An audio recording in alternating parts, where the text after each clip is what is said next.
I like how the laughs go this way, like a wave.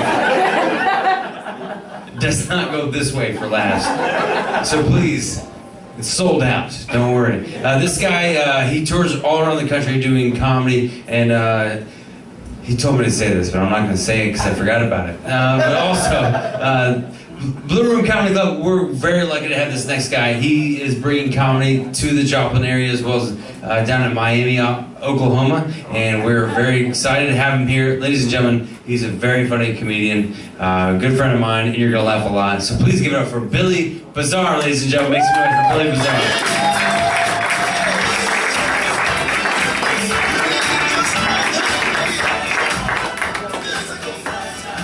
You fucking suck as a host. Bring up for this next guy. He's wearing a tuxedo, yay!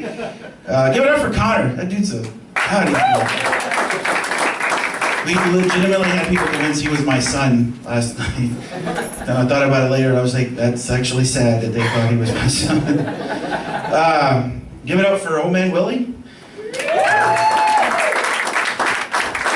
To me, he'll always be the guy who tried to kill Carol Ann in Poltergeist 2. For those that have seen that movie.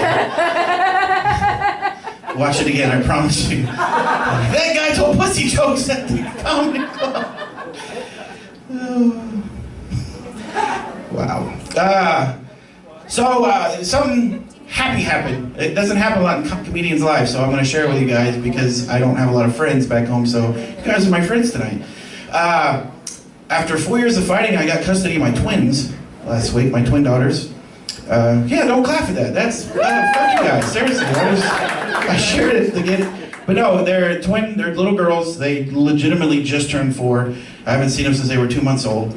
And I won't go into why I didn't see them outside of Oklahoma. Is a stupid fucking state. But I had them for the first day, and immediately we're sick of them. They're adorable, they're twins.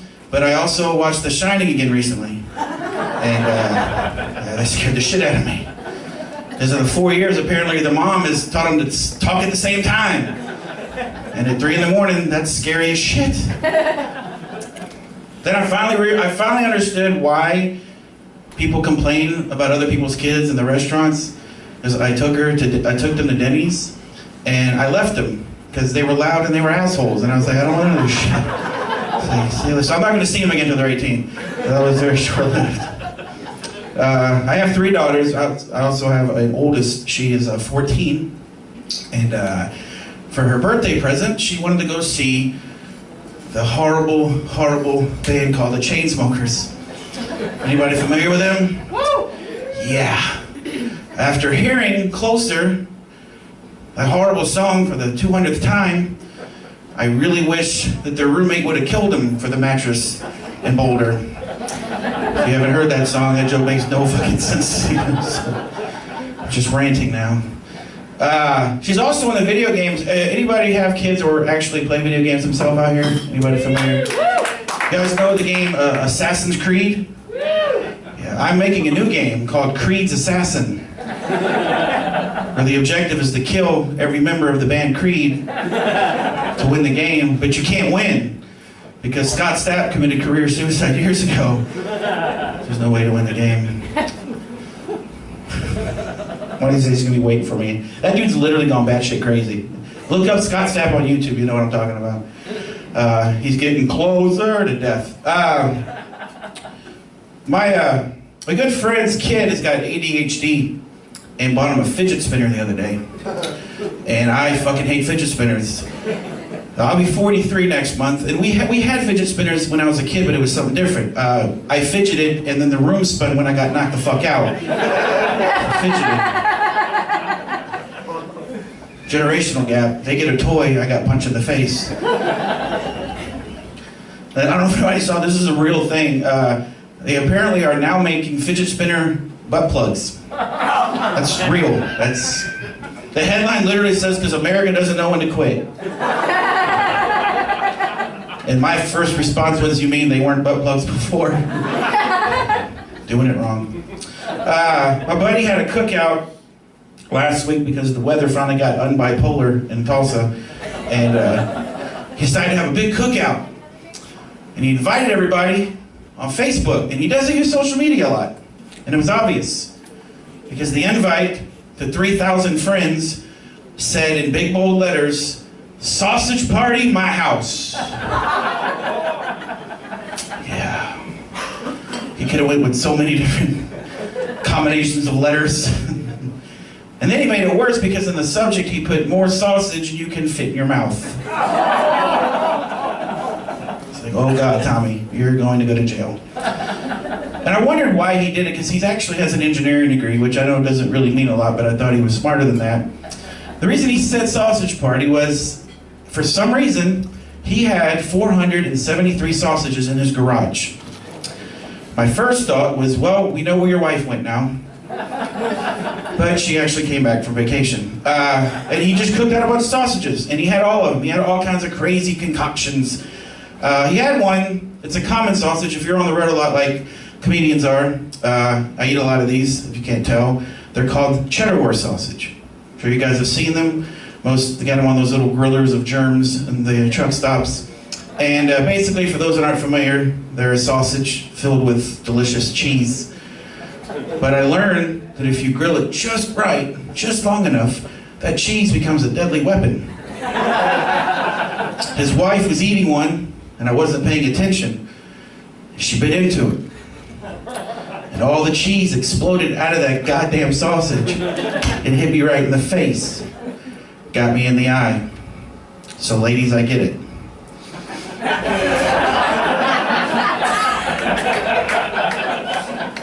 That shit sucks. And I was obviously out of my element, and I screamed at her. I said, "Hey! Next time, tell me it's coming, please." And immediately had a case of deja vu. I'm single. Surprise! I did try dating again not too long ago. It didn't work out. And the reason I decided to be single, a couple years ago, a few years ago, on my 40th birthday, I made myself a promise. I said, "Billy, you've got to stop doing something that is dangerous to your physical and mental health." Some of you guys have probably done the same thing and are doing it still. And that's called sticking my dick in crazy. I've done it a lot. Like, a lot. I stuck my dick in enough crazy, it has an honorary degree in psychology. I've fucked more crazy women than the Oklahoma mental health system. Like, a lot of crazy women. And everybody claims that their spouse is nuts, that they're insane. I don't want to tell you you're wrong. I will have you beat. My last serious relationship, I learned a valuable lesson that some of you guys may be in the situation that I don't expect you to clap or laugh. Later on, just wink at me and I know, I'll pray for you. That is, if you are dating a woman, her late 20s, early 30s, and she happens to have a whole bunch of stuffed animals on her bed, at some point in the relationship, she's gonna hit you with a fucking car. That's a true story. She had a Fiat, and I'm big, so it just winged me a little bit, and I limped. But it was scary as shit. And I thought with her I had won. I finally figured that she was gonna be the streak that was gonna kill the streak because she was a doctor. And I was like, doctors aren't crazy. No way. Guess who else was a doctor? Hannibal Lecter. And he ate faces for a living. So yeah. During that time frame, because I have been single, I've also been celibate. And I don't mean just with other people, I mean all around. And I'll explain to you why. I live in a shitty place in Oklahoma called Glenpool, and we don't have Wi-Fi. So I haven't been able to watch porn in over a goddamn year. And it's frustrating. Recently, I was in the hopping, skipping, awesome area of Miami, Oklahoma, at a casino, and the hotel I was at had beautiful Wi-Fi service. And I was like, the streak stops tonight. I decided to call it a night, open up my laptop. They also give complimentary bottles of Bed Bath & Beyond lotion. Not a big one, but a little one. It was cucumber, my favorite.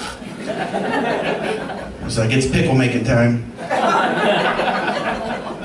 So I dimmed the lights, and I was so excited that I was finally in a porn site. And so long I didn't put my usual big booty sluts I didn't put nothing in the search bar. Don't ever do that, because you will lose. Whoever made this site decided for me they were going to pick a scene involving a bald man and a bald woman. I'm not a prude, I like a good story. Plus I don't have a lot of lotion. I was like, let's go with it and see where it goes. But I guess I should tell you that when I mean bald, I don't mean just the top of their head. They had no hair on their entire body, and it was creepy as shit. And my first thought, it took them 25 years, but they finally made a porn parody of the movie Powder. If you haven't seen that movie, that joke will do nothing for you. And then I was like, maybe they had lice.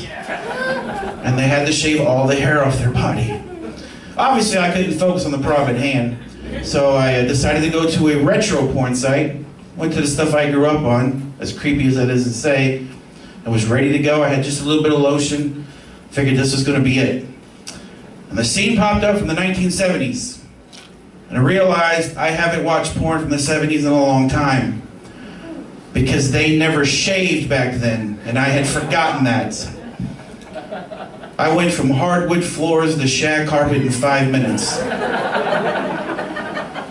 It was like everybody's crotches decided to go into hiding and join Al-Qaeda. Best way to explain to you what porn is like from the 70s, it's like watching a close-up of the entire cast of Duck Dynasty eat hot dogs really slow. Soak that in, sons of bitches. That will never leave you, I promise. Don't never look at Uncle Si the same again. His face looks like a vagina. I am taking my twin daughters to church for the first time tomorrow. Segway. And I went to Dillard's a couple days ago to buy them overpriced dresses. And I realized when I'm in Dillard's, I'm weak. Because they always put the real attractive women in the sales departments that I shouldn't be going in. And they sucker me into buying shit. But this day I had spent my $300 on the dresses and I had no more money left. And I was determined to get out. And I made it past lingerie, I made it past purses, I made it past jewelry, and I saw the entrance to the mall. And all of a sudden, Megan from Perfume stood in front of me and sprayed me in the face with the most god-awful smelling shit I've ever smelled in my life. And I backpedaled and I said, "Hey, Megan, I didn't touch you. Why did you mace me, ma'am?" She said, "Sir, that's not mace. That's Kim Kardashian's new line of perfume." And I said, "Holy shit, herpes has a scent." It's $39.99 an ounce. It does. I like a lot of music, even though I made fun of people earlier. For the longest time, I have not went to a concert, probably in 20 plus years, and I'll tell you why. This is a dark story, but I promise you the payoff is awesome. It's like the Willy Wonka ride. 25 years ago, almost 25 years ago, I was on the United States Navy. I was stationed in San Diego, California. And if you wore your uniform, you got into a lot of events for free. Sporting events, the zoo, strip clubs, and concerts. I saw a lot of great concerts when I was out there in the mid-90s. And then something happened. In the span of basically 1 year, I swore off concerts forever, and I'll tell you why. In 1994, I saw an artist that they made a movie about with Jennifer Lopez. You guys remember Selena? I saw her at a rodeo. A week after I saw her, she was shot and killed by her manager. I was like, well, that's a weird coincidence and sad. I didn't think anything of it. A year later, I saw one of the greatest bands I've ever seen in my life, Sublime. A week later, Bradley Knowles died of an overdose. And I said, I'm bad luck for musicians. So I didn't see a concert for over 20 years because I thought I was killing people I liked. I found out last year that I was just crazy. Because I saw Justin Bieber's ass 13 fucking times and he's still walking the face of the earth. I failed you people and I'm sorry. 13 front row tickets, never fucking dropped dead. Trust me, I was there to record when it happened. Side story about Bieber, or the Biebs as I call him now because I've spent enough money. He went on tour recently, as the Biebs will do, and his bus broke down in Arizona, in the desert. I was like, yes. Buddy went for a walk and found a church. Now, while he was in the church, according to Justin Bieber, he was baptized. And that is the day that I became an atheist. Because that motherfucker had him under the water and could have finished the job and done the Lord's work. He didn't do it. Not my God. That's all I'm telling you. You guys have been awesome. Your headliner's awesome. I'm gonna leave you guys on this. Last week, a good friend of mine who's been overseas in Afghanistan for 4 years fighting for our freedom came home. He sent me a text message. He said, Billy, I haven't seen you in 4 years. I'd really like to see you. I was like, buddy, I've known you for 20 years. I will make time for you. 4 years has been too long. On his way over, he texted me again. He said, Billy, guess what I haven't had in 4 years? I'm a sick bastard. My top 10 list came up immediately in my head of what he hadn't had in 4 years. Before I could reply hookers and blow, he said cherry limeade from Sonic. Not even close to my top 100. But I said, good for you. Go get you one. He said, hey, it's happy hour. Would you like something to drink? I said, yes. I would love a Coke. Send. I know that's what I sent him. It's not what he got. He got, I would love your cock. That's not what I fucking said. I have a Samsung phone. Why couldn't it blow up in my face instead of that shit happening? Before I could reply to this man that I went to high school with, he replied back to me with some disturbing text messages. The first one had 7 smiley face emojis, 7 heart emojis, Then he said, Billy, I've known you for 20 years. I never knew that about you. If I would have known, I would have invited you to the sausage party I got invited to. You would have loved it. Thank you very much. That's a callback for the ones who weren't paying attention. You guys are awesome. I love Springfield. Give it up for Christopher.